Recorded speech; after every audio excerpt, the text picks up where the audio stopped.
माई कहता, साली तुहर के माई कहता, लइका तुहर के माई कहता, अपना माई के ही मौसी कहता।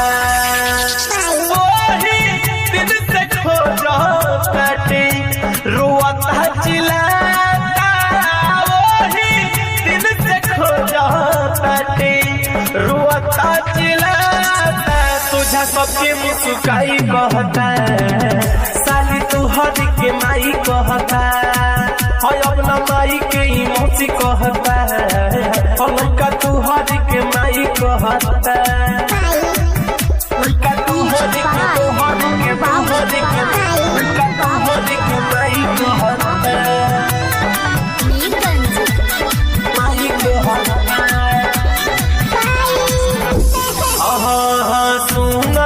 धावा के तनु पियाई भदिना मुहावा में करला बुझाई, बुद्धि में रहता नया पनाई माई के, खोजता साली तुहरे के चिल्लाई के।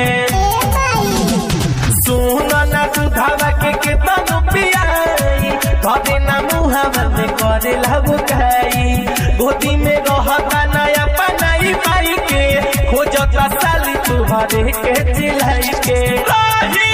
जाता मन सुना हमर उलझा के, क्या जाने कभी गइल बारू सिखा के, खींच फोटो ही दिखाई कहता, साली तुहर के माई कहता, तोहरा दीदिया के मौसी कहता, साली तुहर के माई कहता,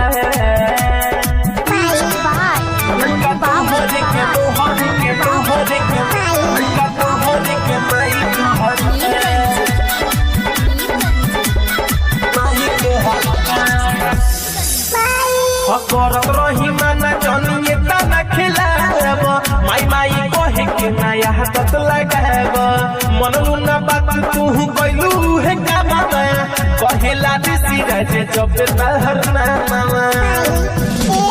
करत रही माना जनिए तना खिलाब, माई माई कहे के नया हाथ लगाब, मनलू ना बात तू कैलू है कामा, मुन्ना माई कल कहे जब तोहर नामा। आज कैल पानी हम एक समझाई, रख दिल बटे सबई जतिया डुबाई, एकाएक के बोलाई कहता, साली तोहर के माई कहता, हमरा में हर के मौसी कहता, साली तोहर के माई कहता। अरे आदत तो लगा दे चलिए अब। Shweta digital recording studio Motihari.